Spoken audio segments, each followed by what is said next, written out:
Hello everyone, আসসালামু আলাইকুম। সবাই কেমন আছেন? আল্লাহর রহমতে আমরা ভালোই আছি। বাপের বাড়িতে এসে ওড়াধরা ঘুরে বেড়াচ্ছি, খাওয়া-দাওয়া করতেছি। এই তো আজকে নিয়ে আসলাম নতুন আরেকটা ভিডিও আপনাদের জন্য। এই তো দুপুরবেলা ফারহানা ফারিস্তা ঘুম থেকে উঠে আমরা মিলাদ খেয়েছি আমার চাচা বাড়িতে। ওইখান থেকে মিলাদ খাওয়া শেষ করে আর কি আজকে আমরা নদীর এই পাশে হাঁটতে যাব। ভাবলাম একটু নদীর দিক দিয়ে আর কি হেঁটে আসি, মাঠটাও দেখা হয়ে যাবে। সেদিনকে একটা ভিডিও ছেড়েছিলাম, ছোট একটা ভিডিও আর কি মাঠে। আজকেও সেই পথ দিয়ে যাচ্ছি, আঁকাবাঁকা মেঠো পথ। আর গ্রাম অঞ্চলে এই দৃশ্যগুলো বেশি দেখা যায় যে রাস্তার সাইড দিয়ে আর কি গোবর দিয়ে গুছে বানিয়ে রাখে, ঘষি ভাঙিয়ে রাখে। এই তো পুরো রাস্তা জুড়েই প্রায় সাইড দিয়ে আর কি ঘষি ভেঙে রেখেছে সবাই। কারণ শীতকাল বলে কথা, রোদ কম আর হচ্ছে এলো শুকাইতে চায় না, এই জন্য আর কি মাঠের মধ্যে সবাই রাস্তার সাইড দিয়ে আর কি সব কিছু শুকানোর জন্য দিয়ে রাখে। এদিকে দেখি ফুলকপি আর কি কেটে রেখে দিয়েছে। ফারহানা ফারিস্তা তো দেখে ওদের মাথাটা পাগল হয়ে গিয়েছে। তা দুই ভাই বোন কী করবে বুঝতে পারতেছে না। এদিকে ফারহান তো নেমেই গিয়েছে, গিয়ে এসে আবার তার পেশাব এসেছে, সে কী করবে, ওইখানে গিয়ে আবার এসে প্যান্ট খুলে পেশাব করতেছে। তার ভাই, মামাতো ভাই তাকে হেল্প করলো একটু। ফারহান তো কফির ওই জায়গায় গিয়ে বসে পড়েছে কফির উপরে। তারপরে তার কয়টা আর কি পিক তুলে দিলাম। এদিকে নিজের একটু ভিডিও করতেছিলাম। আমার মাথার উপরে আর কি সূর্য মামা উঁকি মারতেছিল। আর এই তো আমরা ছবি তোলা শেষ করে আবারও এইদিকে যাচ্ছি। এরা কয় ভাই বোন যায় আর থমকে থমকে দাঁড়িয়ে পড়ে যেখানে সেখানে। এইদিকে আমার বোনটা আর কি একটু ভাব নিচ্ছিল, আমি ভিডিও করতেছিলাম। আর এদিকে ফারহানা ফারিস্তা মাঠের মধ্যে বসে আর কি মাঠে ঢিল করাচ্ছিল দুই ভাই বোন। কি আর বলবো, এদের নিয়ে কোথাও গেলেও আমি বিপদে পড়ি।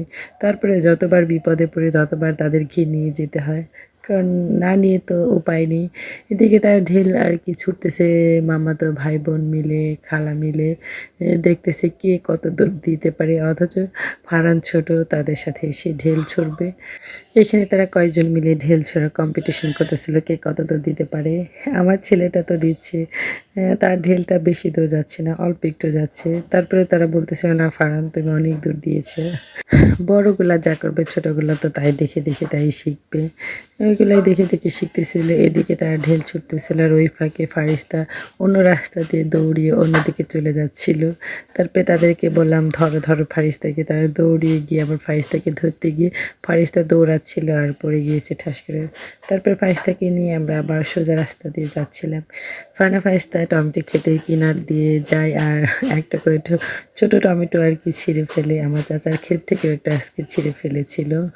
তারপরে আমার ভাবে তাড়াতাড়ি করে তাকে আর কি সাবধান করলো। আমার কাকা ওইখানেই ছিল একটা, আবার টমেটো খেতে বিষ দিচ্ছিল। তো এদিকে তাদের কয় ভাই বোনকে ছবি তুলতে গিয়ে আর কি কী যে কাহিনী, কি আর বলবো।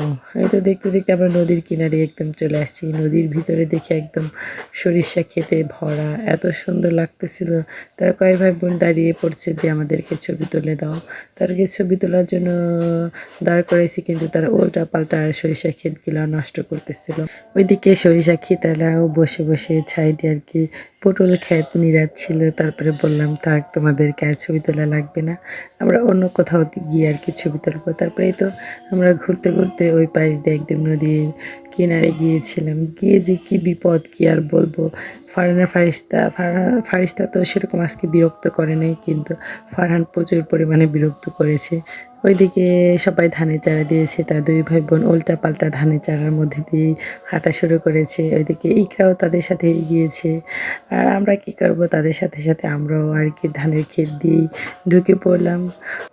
এইদিকে নদী যে এত সুন্দর লাগতেছে কি আর বলবো। নদী একদম ভেঙে এখন আবার চর পড়ে গিয়েছে, দেখতে অনেক সুন্দর লাগতেছে। যখন নদী অনেক দূর ছিল তখন আমরা কত দূর হাঁটতে হাঁটতে নদী দেখতে যাইতাম, আর এখন আমাদের বাড়ির কাছেই চলে আসছে নদী। ফারহানা ফারিস্তা নদীতে এসে তো অনেক খুশি, তারা তো উড়াধুরা দৌড় পারতেছে এই দিক দিয়ে ও দিক দিয়ে। ফারহানা আর ইব্রাহিম তো দৌড়াতে দৌড়াতে অনেক দূর চলে গিয়েছে। এইদিকে আমি ভালো করে খেয়াল করে দেখি ফারিস্তা ভয় পাচ্ছিল, কারণ নদীর মাঝে আর কি জায়গায় জায়গায় ফাটা আছে। তো এই ফাটাগুলা দেখে ফারিস্তা ভয় পাচ্ছিল যে আম্মু পড়ে যাব। কিন্তু ও তো আর এরকম জায়গায় কখনো আসে নাই, এই ফার্স্টে সে আসলো এই নদীতে। ফারিস্তাকে আর কি আমি ভালো করে খেয়াল করলে দেখলাম সে আমাকে আবার হাত দিয়ে দেখাচ্ছিল, আম্মু এই দেখো এই দেখো। সে ভয় পাচ্ছে আর দেখাচ্ছিল আমাকে। আমি তো দেখে হাসতে হাসতে মরে যাই যে কী অবস্থা। সে ভাগ দেখে ভয় পায় না, ভাল্লুক দেখে ভয় পায় না, আর সেই নদীর ফাটা দেখে ভয় পাচ্ছে। তারপরে তার হাতটা আমি ধরে আবার যাচ্ছিলাম ওইদিকে, পিছন থেকে আমার ভাবি আর কি ভিডিওটা করে দিয়েছে। এদিকে আমার ভাইস্তা তো উড়াধুরা ডান্স দিচ্ছে দেখি নদীর মাঝে এসে। ওইদিকে ফারহান তো একা একাই হেঁটে যাচ্ছে নদীর কিনারে, আর যাচ্ছে আর দেখেন সে ধানের ক্ষেতের মধ্যে গিয়ে আর কি লাফাচ্ছিল কাকতাড়ুয়ার মতন। এই তো ফারহানকে দেখে ফারিস্তাও দেখি ফারহানের কাছে গিয়েছে ধানের ক্ষেতের মধ্যে। এই ধানগুলা পাড়ালে মনে হয় কিছু হয় না, এই জন্য মনে হয় কেউ কিছু বলতেছে না। কিন্তু আমরা অনেক দূর হাঁটতে হাঁটতে একদম নদীর কিনারে চলে আসছি, পানির কাছে। ফারহান তো পানির কাছে এসে তার মাথা পাগল হয়ে গিয়েছে, সে এখন পানির মধ্যে নামবে, তাকে কোনো মতেই আমি ধরে রাখতে পারতেছিলাম না। অথচ আমি এদিকে ভিডিও করতেছি আর তাকে আর কি ধরতেছিলাম। ওইদিকে সবাই যার যার মতন ভিডিও করতেছে, ওরা ধরা ঘুরে বেড়াচ্ছিল। ফারিস্তা দিকে নাচতেছিল, ফারহান দিকে একা একাই আর কি লেখালেখি করতেছিল। আমরা যখন নদীতে আসতাম তখন আমরা এইভাবেই নদীতে লিখতাম নিজের নাম, অন্যজনের নাম, প্রিয়জনের নাম, সবারই নাম লিখতাম, এরকম অনেক মজা করতাম। ফারহান যে এত পরিমাণে দুষ্ট, নদীতে আসলাম আগে জানলে অনেক কখনই আসতাম না নদীর পাড়ে, একদম ওই পাশ থেকে চলে যাইতাম দেখে। কিন্তু বিপদে পড়েছি, কি আর করার, ছেলে বলে কথা। সে কান্না করেছে, তারপরে আমি রেগে তাকে মাইরও দিয়েছিলাম একটা, কি আর করব। তারপরে বলছি যে তোকে নিয়ে আমি কখনই আর নদীতে আসবো না, তুই এত পরিমাণে বিরক্ত করস। কি বলবো, রেগে এই কথাগুলো বলেছিলাম। তারপরে দুই ভাই বোনকে দেখি তার খালামণি নৌকার উপরে উঠে দিয়েছে।